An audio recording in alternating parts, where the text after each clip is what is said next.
Hello everyone, my name is Andres, and leading up to this year's release of Infinity War, I am reviewing all previous Marvel Cinematic Universe films.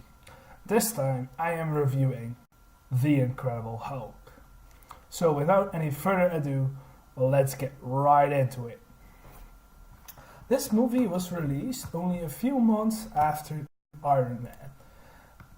I think that's why it always kind of stood in its shadow. Moreover, I think this is the most overlooked MCU movie by far.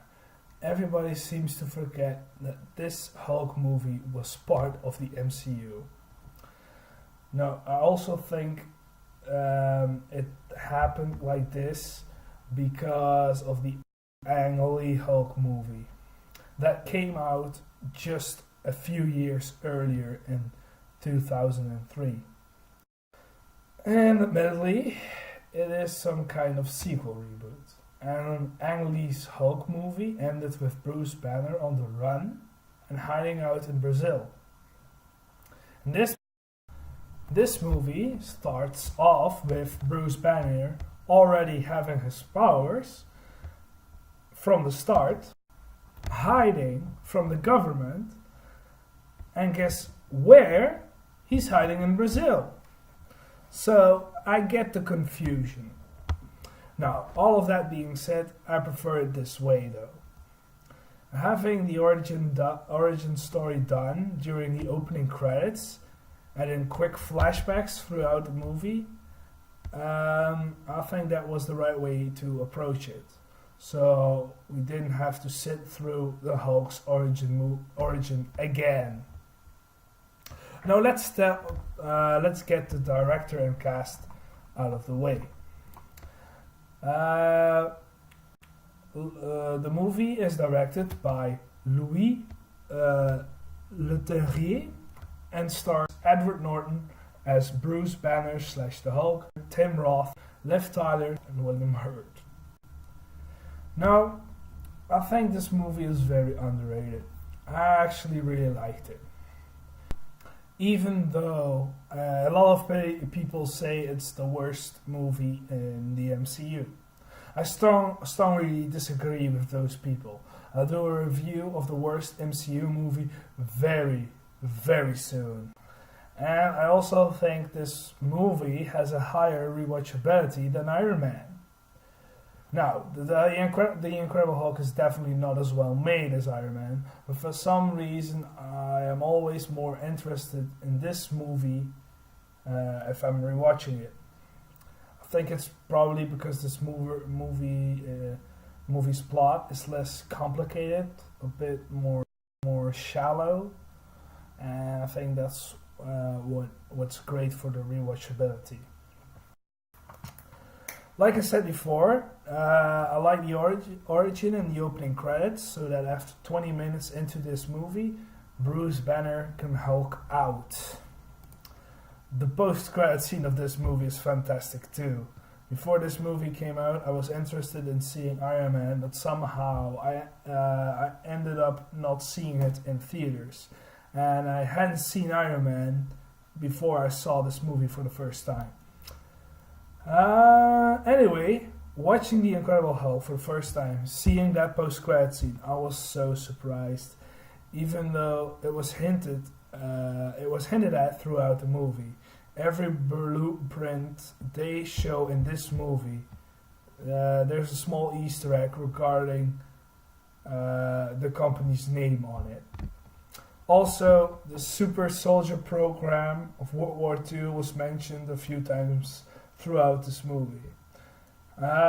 This is also the reason for Bruce Banner's research and he was trying to replicate it.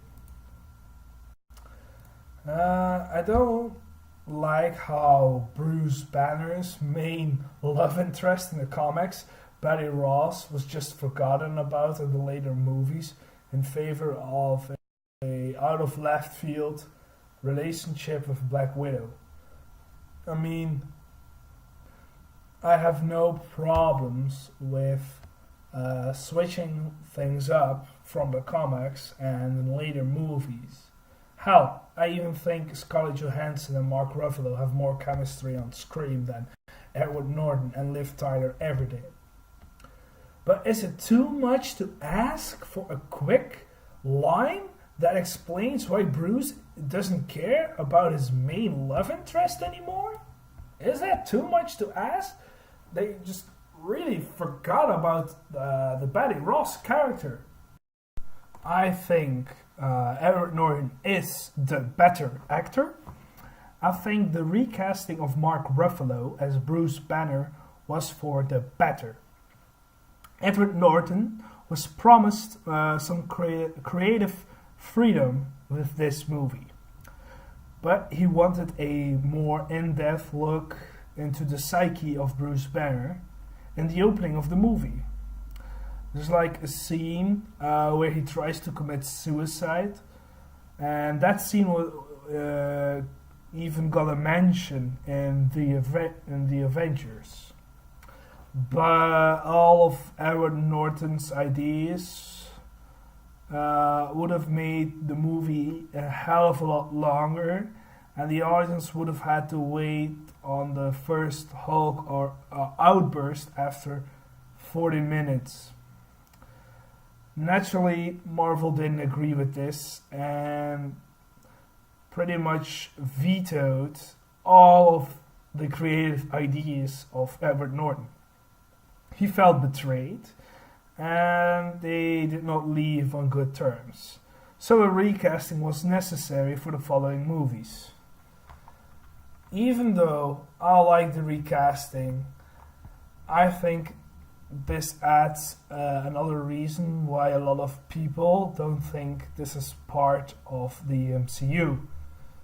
Again, all of the actors have played the same role throughout their movies, and then we have like one awkward recasting of the Hulk. So yeah, I think that also plays a part in people separating the Incredible Hulk with the Hulk we see in the Avengers, even though it's the same Hulk. As far as villains are concerned, it is just like Iron Man, a copy of the hero, once again. But I will defend the abominations used in this movie. And as questionable as the quality of the Ang Lee Hulk movie is, I think he kind of knew that it would become tiresome after a while.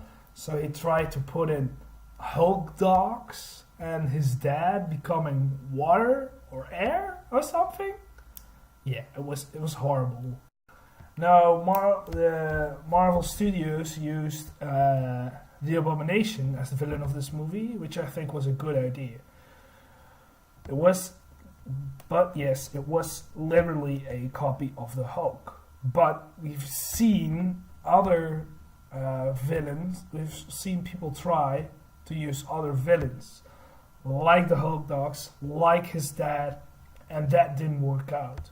So yeah, I think Marvel made the right choice with the Abomination. And I thought that made for a really cool finale.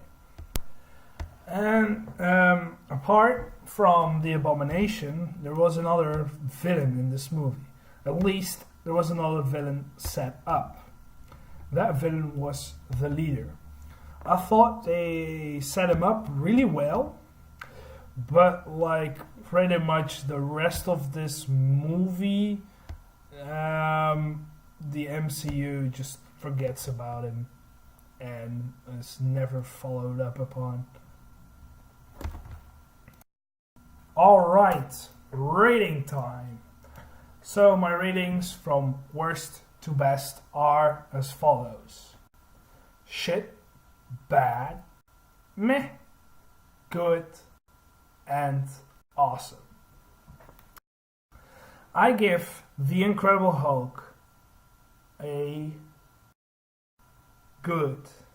I think this movie is absolutely deserves way more credit than it gets. But it is definitely not as good as Iron Man, and therefore kind of remains in its shadows. See you next time, where I will be reviewing Iron Man 2 and Thor.